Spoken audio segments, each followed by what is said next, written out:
¿Sabían que un mexicano pasa un mes sentado en su coche yendo y viniendo de su escuela a la casa o del trabajo a la casa y de regreso? ¿Se imaginan un mes en promedio al año sentado en tu coche? Cuando lo ponemos así junto, se siente un poco más fuerte, ¿no? ¿Quién vino hoy en coche particular? Algo así me imaginaba, a ver. Imaginen, el coche para muchos es un sueño, para otros es un significado de estatus, para algunos, muchos, también puede ser la extensión de su casa. Pero gracias a Dios para la mayoría es una cosa funcional. El coche fue creado para resolver nuestros problemas de desplazamiento y siempre lo hemos visto como una solución. Sin embargo, hoy el coche está causando en algunos lugares y en algunos momentos más problemas que soluciones. Yo soy una fanática de la data, entonces voy a empezar un poco por ahí, en data.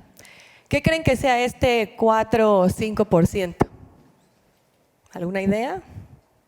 Nada. Bueno, pues este 4 o 5% es el promedio de la vida útil de un coche.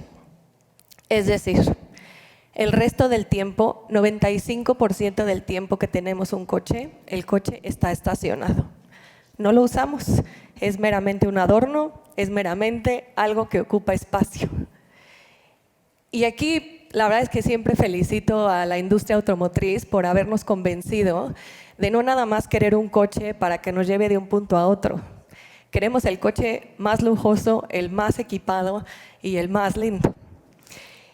Pero en realidad el coche, si pensamos que solo lo usamos el 5% del tiempo que lo tenemos, es uno de los activos que posee el ser humano pues más caros y derrochadores. Y regresando a la data, tenemos 1.3 millones. ¿Algo? ¿Alguien? Bueno, 1.3 millones es el total de personas que mueren en un año por accidentes automovilísticos. Si lo pensamos en que más o menos son 16 estadios Azteca llenos en partido de, no soy futbolera, pero Chivas América, es bastante. 3.800 personas más o menos mueren al día. Como les dije, soy una fanática de la data, entonces si hacemos un poco de recolección de estos 3 datos que les acabo de dar, que son alrededor de 35 días sentados en nuestros coches al año en problemas de vialidad, 5%, que es en promedio el uso útil de un coche, y 1.3 millones de personas muertas en el año. Y eso dejando un poco de lado los 20 a 30 millones accidentados o discapacitados también por problemas de vialidad y accidentes en las calles. Les pregunto, ¿por qué seguimos manejando? Y eso es un poco algo de lo que les voy a platicar hoy.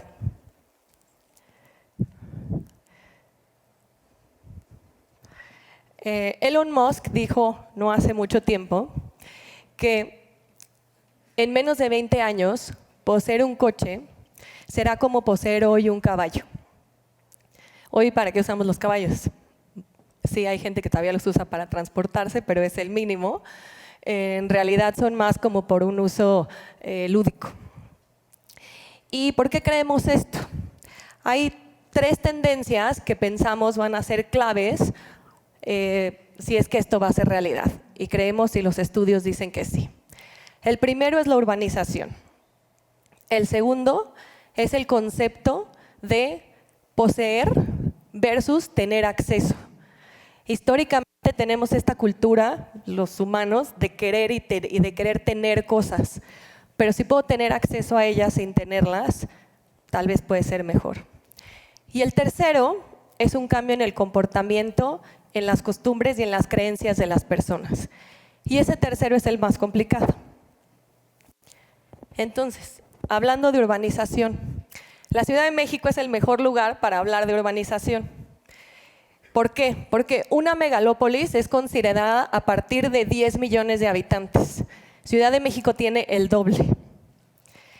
Más o menos en el mundo, cada año 3 millones de personas se mueven a las ciudades a vivir en estas urbanizaciones. Entonces, ¿pueden imaginar qué nos espera a nosotros, habitantes de las ciudades, como para 2050 en 30 años? Si hoy tenemos problemas de transportación y de movilidad, ¿qué va a ser de nosotros en 30 años? 70% va a ser de nosotros. No, el 70% de las personas en el mundo se espera que vivan en ciudades para 2050. Esto es demasiado. La saturación que va a suceder en las ciudades, pensamos que va a ser inmanejable. Si seguimos comprando y utilizando los coches como estamos acostumbrados a hacerlo, para 2050 no nos vamos a poder mover. Ese mes del que les hablo, que pasa un mexicano promedio sentado en su coche en un año, podría convertirse en mucho más. Y aquí es importante mencionar el segundo punto, que es este tema de tener acceso versus poseer. Como les contaba, estamos muy acostumbrados a querer poseer las cosas. Y el ejemplo más claro para explicar este concepto es Airbnb. ¿Quién no había soñado con una casa de verano o con una casa de fin de semana? Sin embargo, era bastante restrictivo. Airbnb lo hizo posible para muchas más personas. Y eso mismo va a suceder, o creemos que va a suceder, con el tema de los coches. Y aquí es donde entra en juego el famoso coche autónomo, que si bien hoy conocemos el inicio del coche autónomo, ese que se estaciona solo, es un punto. Hay ciudades en Estados Unidos donde ya hay 100% de coches autónomos. Sin embargo, estos coches siguen siendo muy parecidos a los que vemos hoy. Y nosotros tenemos una visión un poco más futurista, en donde los coches autónomos van a transportar muchas más personas de las que vemos hoy en los coches. Y ahí pasamos al tercer punto, que es el más clave y el más complicado. Es cambiar el comportamiento de las personas. Cómo la tecnología, si bien nos ha ayudado y nos ha empoderado a cambiar, la realidad es que esperamos que la tecnología nos resuelva absolutamente todo. Y sí, la tecnología nos hace las cosas mucho más eficientes y nos ayuda a mejorar en muchos aspectos. Sin embargo, a veces queremos dejar demasiada responsabilidad en esta cuestión de la tecnología. Pensemos un poco, y si vemos hoy un tema muy disruptivo, está siendo el tema de la movilidad. Platicando con nuestros amigos de la Secretaría de Transportes, nos decían que están empezando a ver un declive en la solicitud de licencias, en los jóvenes específicamente. Eso en mi época era impensable. Eras como carcelero, contabas los días para cumplir 18 para ir por tu licencia. Y hoy hay tantas opciones alrededor para poderte movilizar que el coche está cambiando. La industria de la movilidad está haciendo o pasando por una disrupción más fuerte que no habíamos visto jamás. Entonces, ¿por qué es importante cambiar nuestro comportamiento?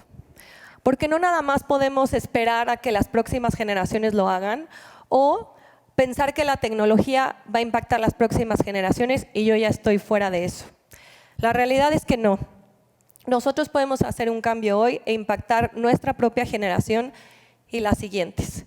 Si pensamos en un niño menor a 5 años, los estudios dicen que ellos ya no van a manejar. Ni siquiera les va a interesar aprender a manejar. ¿Y cómo les interesaría si 16 estadios aztecas mueren cada año por manejar? Gastas muchísimo dinero en un coche que no usas. Y por último, pasas muchísimo tiempo sentado en el coche. Cuando hablo de que los niños menores de 5 años no van a manejar, normalmente veo la cara de los hombres de trauma que dicen, ¿y qué le voy a enseñar a mis hijos? No se preocupen, habrá algo que les puedan enseñar. Y aquí es donde viene muy clave el tema del cambio de comportamiento. Ellos van a tener un día totalmente distinto al que ustedes viven hoy. Se van a movilizar de una manera distinta, se van a desplazar de una manera distinta y van a ver la movilidad totalmente distinta como nosotros la vemos hoy. ¿Se imaginan por ahí tener una junta de negocios dentro de un coche autónomo mientras vas camino a otra reunión?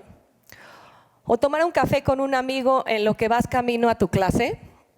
Esas son un poco de las cuestiones que pensamos o vemos que podrían suceder. Pero eso requiere de un cambio en pensamiento muy grande. Y el otro tema importante es, y les recuerdo que les dije que era fanática de la data, en hora pico, los coches en México tienen una capacidad como de 1.2 personas, cuando en realidad caben 4 o hasta 5. Eso significa que tenemos demasiado espacio desperdiciado ahí.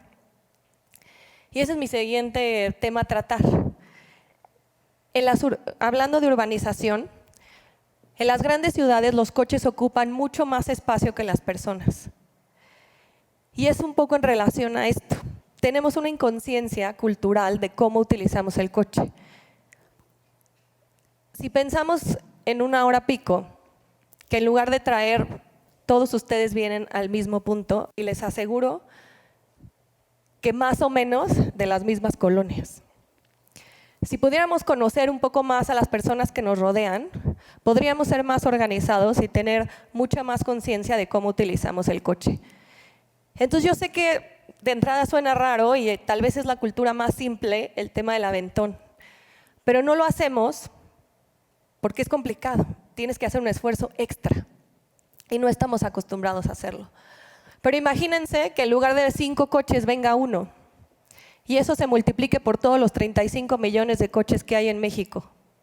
Si pudiéramos reducir y tener 1/3 de los coches, imaginen qué agradable sería venir hasta la Náhuac del Norte. Yo vivo un poco lejos. Y ahí es donde el cambio cultural y de comportamiento en las personas entra en juego junto con la tecnología. No podemos dejar la responsabilidad al 100% en la tecnología. No nos lo va a resolver al 100%. Tenemos nosotros que hacer conciencia del uso del coche, de nuestra educación vial y nuestra preocupación hacia el futuro. Y recordando los 3 puntos que les mencionaba, la urbanización no la vamos a poder parar como individuos. El poseer versus tener acceso, eso está cambiando muchas industrias, demasiadas diría yo. En algunas es muy positivo, en otras todavía no estamos muy seguros. Sin embargo, esto nos está dando muchísimas otras posibilidades y acceso a distintos medios de transporte, a que nuestro desplazamiento sea totalmente diferente y tenemos que hacer conciencia. ¿Cuántas veces se han encontrado un patín estorbando? ¿Lo mueven? ¿Lo quitan? La mayoría de la gente no lo hace. Lo dejan ahí y siguen su camino. Y el tercer punto, que es el más clave y el más difícil, es el cambio en el comportamiento de las personas. La tecnología va a jugar un rol muy importante. Sin embargo, las ciudades del futuro no pueden depender al 100% de la tecnología. La tecnología necesita empoderar a las personas para usarla de manera adecuada y poder, en conjunto, resolver nuestros problemas. Hoy hablé únicamente del problema de la movilidad. Sin embargo, hay muchos más. La movilidad, el futuro y la tecnología van a tener que jugar en conjunto y nosotros como personas vamos a ser claves en este cambio. Dejemos ser empoderados por la tecnología, cambiemos nuestro comportamiento y tratemos juntos de mejorar las ciudades en donde vivimos. Muchas gracias.